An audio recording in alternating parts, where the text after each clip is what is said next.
ददातु ओम मेधां मे अश्विनो देवा वाधतां पुष्करस्रजो। गायत्री मंत्र बोलते हुए दोनों हाथ में माले।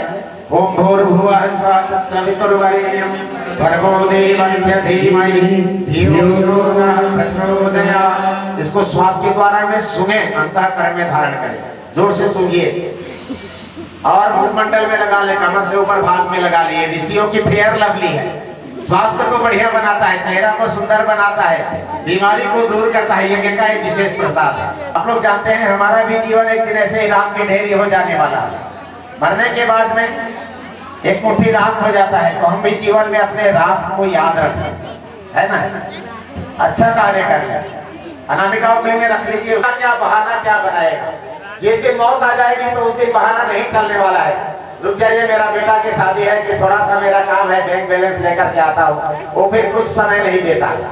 तो इसलिए कहा जाता है मौत ने किसको बख्शी है उसकी लीला न्यारी है। अरे जाने वाले चले गए, कल तुम्हारी हमारी बारी है। एक दिन मरना ही है तो श्रेष्ठ कार्य करें, अच्छा कार्य कर ले भाई और बहनों। आप लोग जानते हैं, इसको मैं कहने का मन करता है।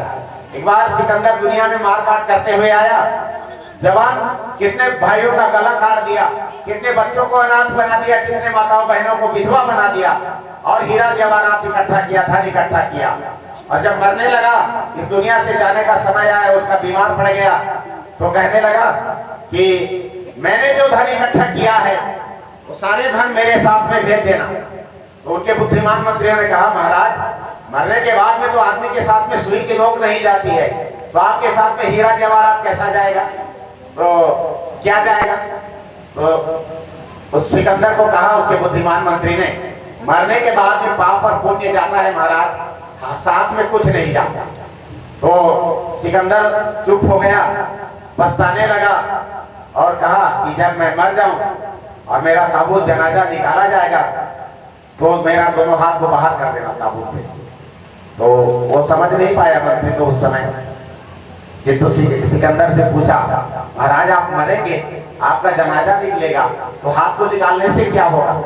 तो दुनिया वाले समझ जाएंगे हमने इतना अत्याचार किया, धन इकट्ठा किया, कमाया क्या है, और जब गया तो कुछ लेकर के नहीं जा रहे हैं, दुनिया वाले समझ जाएंगे।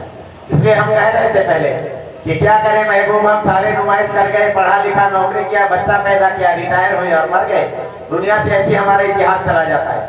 तो सिकंदर को एक शायर ने कहा था, इकट्ठे घर जहाँ के जर सभी मुल्कों के मालिक थे, इकट्ठे घर जहाँ के जर सभी मुल्कों के मालिक थे, जब गया सिकंदर इस दुनिया से तो दोनों हाथ खाली थे, बाकी को कुछ कहा करवा है। तो क्या लेकर के गया था, कुछ लेकर के नहीं गया था, पाप और पुण्य जाता है। तो हमारे जीवन में क्या जाएगा, वही जाएगा, पाप और पुण्य जाएगा। इसलिए कबीरदास जी कहते हैं, कबीरा अति न कीजिए काल गहे करके, ना जाने कब मारी है क्या घर क्या पर्दे। किसका मौत कहाँ आ जाता है पता नहीं, कोई बाहर में मर जाता है, कोई घर में मरता है, कोई आंगन में मर जाता है, कोई कहाँ मर जाता है, उसका कोई ठिकाना नहीं है। मरना रामायण में लिखा है, हानि लाभ जीवन मरण जस अवजस विधि हाथ। इसलिए इतने आदमी को, इतने कर्म को कोई नहीं जानता है अच्छा चीज, इसलिए भगवान के हाथ में ये है। तो हम भी अच्छे कार्य करते रहें। मौत किसी से रिश्वत नहीं लेती, मौत किसी से रिश्वत नहीं लेती, क्योंकि कफन में जेब नहीं होती।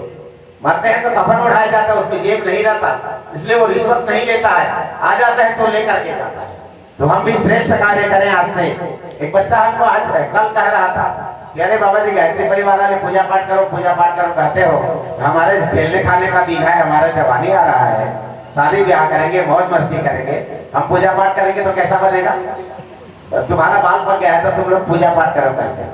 तो विवेकानंद 32 साल जिया था इस दुनिया, धर्म का ध्वजा फहरा दिया, और प्रहलाद बचपन से ही भक्त बन गया था। और बहुत सारे इतिहास में ऐसे नाम हैं जिनका नाम गिना है तो इतिहास के पन्ना हमारा भरा पड़ा है।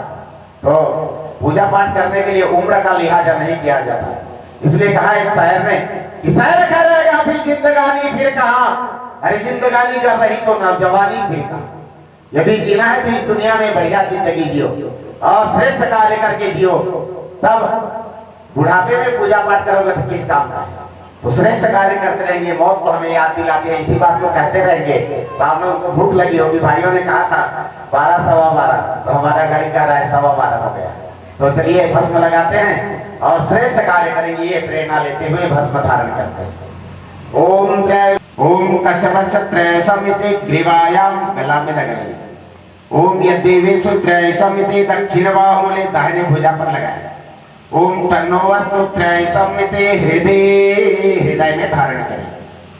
विधान बनाया है तो हम भी हाथ जोड़ें, भगवान से क्षमा प्रार्थना करें। क्षमा प्रार्थना का भी अंतर है। क्षमा प्रार्थना और भगवान के आगे जाकर के हाथ जोड़ोगे तो क्षमा करेगा? नहीं करेगा। भगवान पूजा पाठ में जो भूल चूक हो जाती है उसके लिए क्षमा प्रार्थना है।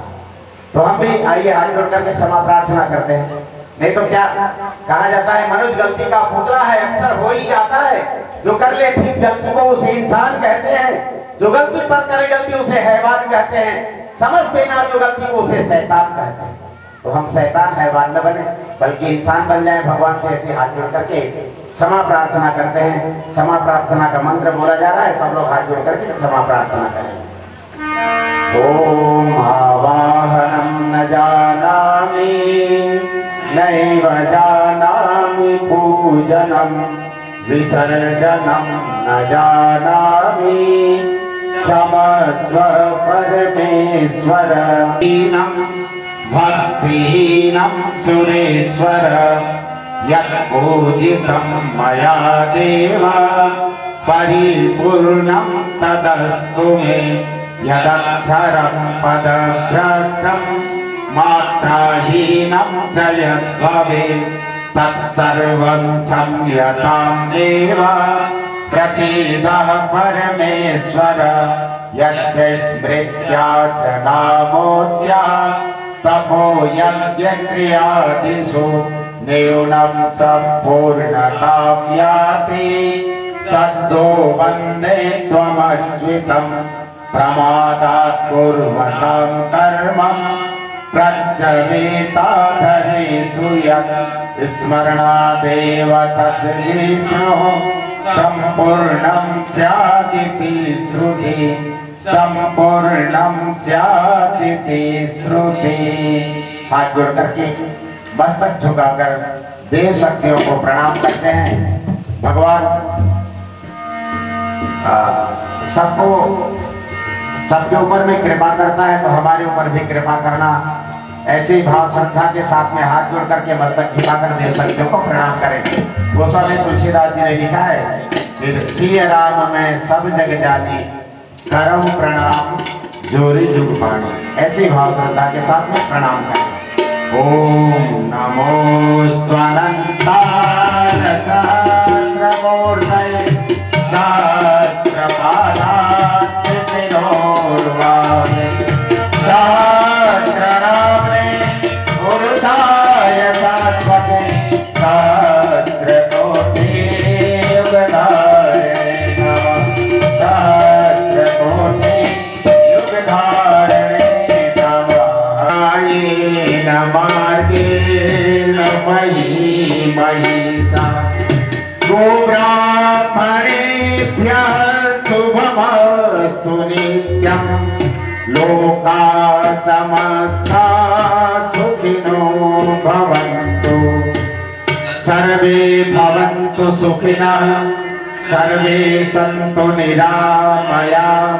सर्वे भद्राणि पश्यन्तु मा कश्चित् दुःखमाप्नुयात्। श्रद्धां मेधां यशः प्रज्ञां विद्यां पुष्टिं श्रियं बलं तेज आयुष्यमारोग्यं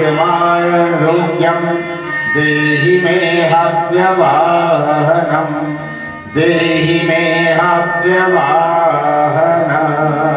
शान्तिरन्तरिक्षं शान्तिः पृथिवी शान्तिरापः शान्तिरोषधयः शान्तिः वनस्पतयः शान्तिर्विश्वे देवा शान्ति ब्रह्म शान्ति सर्वगो शान्ति। शान्तिरेव शान्तिः सामा शान्तिरेधि ॐ शान्तिः शान्तिः शान्तिः सर्वारिष्ट सुशान्तिर्भवतु। बचे हुए जब मेधा जागृत होता है, बुद्धि प्रखर होता है, स्वास्थ्य बढ़िया रहता है। हमारे हम नहीं कह रहे, ये ऋषियों का विधान है। और जो उगते सूरज सहस्रांशो तेजोरासे जगत्पते अनुकंपाय मां भक्त्याय गृहाणार्घ्यं दिवाकर। ओम सूर्याय नमः आदित्याय नमः भास्कराय नमो नमः। बहुज्वलति छोड़ देवे चल कपट को मानसिक बल दीजिए। वेदगी बोले जाए सत्य को धारण करे हर्ष में अश्वमेधाधिक रचाए यज्ञ परम उपकार को कर्म मर्यादा जनार्दन लाभ दे संसार को।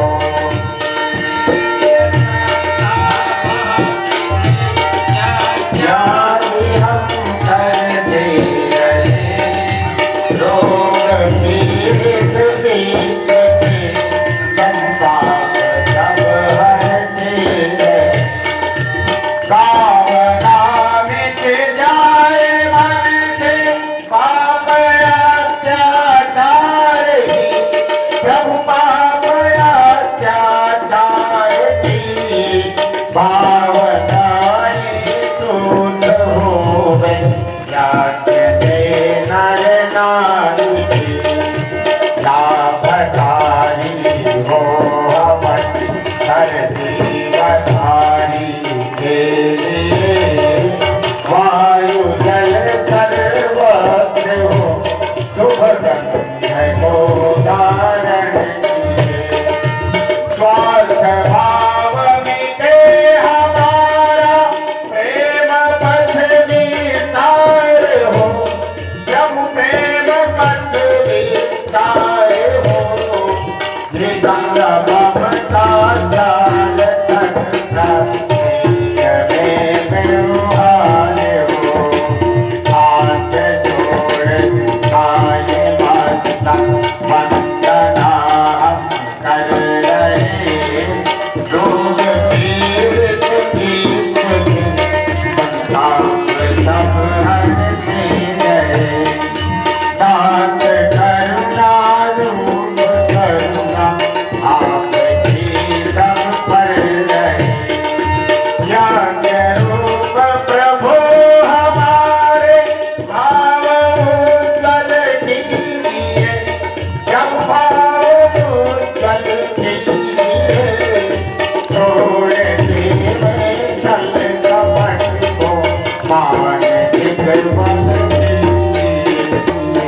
प्रभु मानसिक बल दीजिए।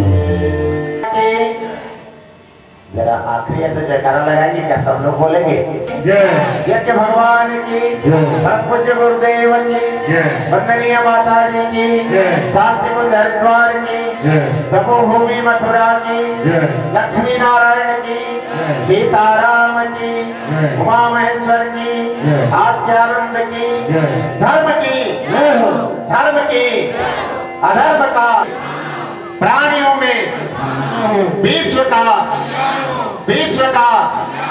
नया सवेरा नया उजाला, नया सवेरा नया उजाला। वंदे वेद मातरम वंदे देव मातरम वंदे विश्व मातरम।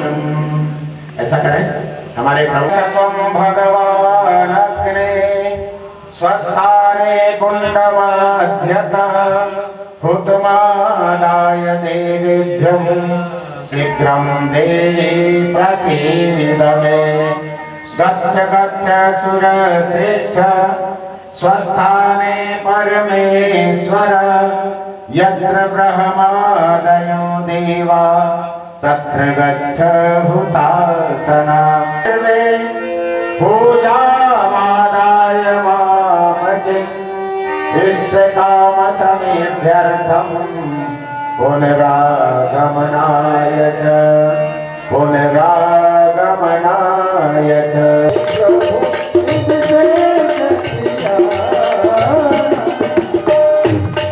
ये ज्ञान है क्या है पावन भगवान की विधि पूजा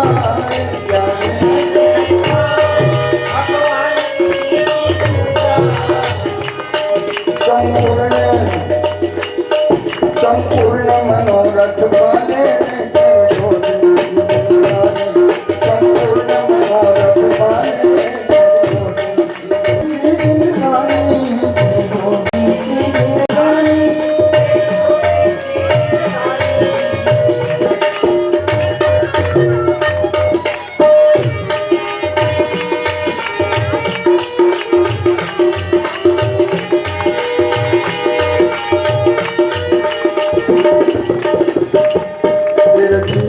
बड़ा दुखी है आंधी में उलझी नैया जीवन बड़ा दुखी है आंधी में उलझी नैया।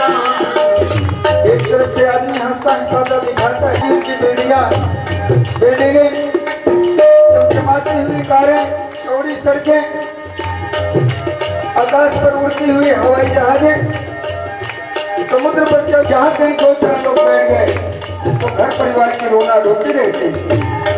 तेरा जीवन बड़े दुखी है आंधी में उलझी नैया तेरा जीवन बड़े दुखी है आंधी में उलझी नैया तेरा जीवन बड़ा दुखी है आंधी में उलझी नैया तेरा जीवन बड़ा दुखी है आंधी में उलझी नैया।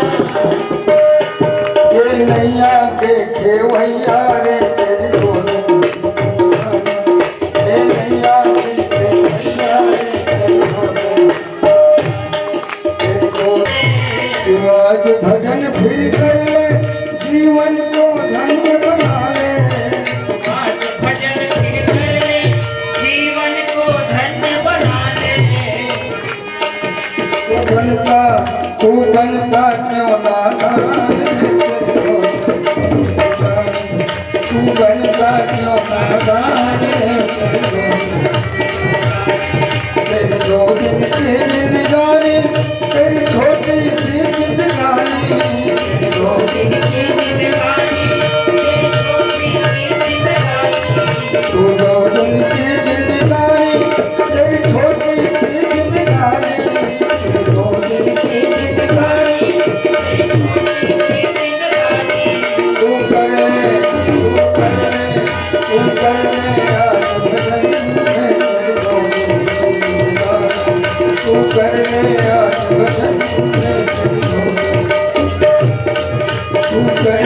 आप लोग बैठे हैं हम लोग नर नारायण नर जो है नारायण तक पहुंचने का प्रयत्न करता है वो नर नारायण कहा जाता है। और नर पशु वो है दिखने में तो आदमी जैसा दिखाई देता है पर केवल अपने घर परिवार तक सीमित रह करके बच्चे पैदा कर लेना घर बार बना लेना और बच्चों के लिए दाना पानी जुटा लेना ये तो सभी प्राणी लोग करते हैं। पर भगवान ने आपको अद्भुत कृति इसलिए दी है कि और उसी के माध्यम का मतलब होता है परमात्मा की इच्छा में अपनी इच्छा को मिला देने का नाम ही दीक्षा है। और भगवान से भी ऊपर स्थान गुरुदेव ने कहा जिसमें कुछ हस्ती होता है वही गृहस्थी। कौन सी हस्ती? जो रामकृष्ण को पैदा कर दे, जो नर नारायण को पैदा कर दे, जो सामान्य मनुष्य को महामानव बना दे, ये गृहस्थी की ताकत है। इसलिए उन्होंने कहा जो हस्ती वाले होते हैं दुनिया में वही गृहस्थी है। पर आज के तार्किकों ने कहा गृहस्थियों का कोई पहने होंगे तो नारद जी ने कहा प्रभु फिर मुझे क्या करना पड़ेगा? तो उन्होंने कहा कि बस नारद जी, मेरे विचारों को जन जन तक फैलाने के लिए गायत्री रूपी सद्बुद्धि और यज्ञ रूपी सत्कर्म की अमेरिका की दास दासी प्रथा को देख करके उनका दिल दहल गया था।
सतगुण बढ़ाने वाली, दुर्गुण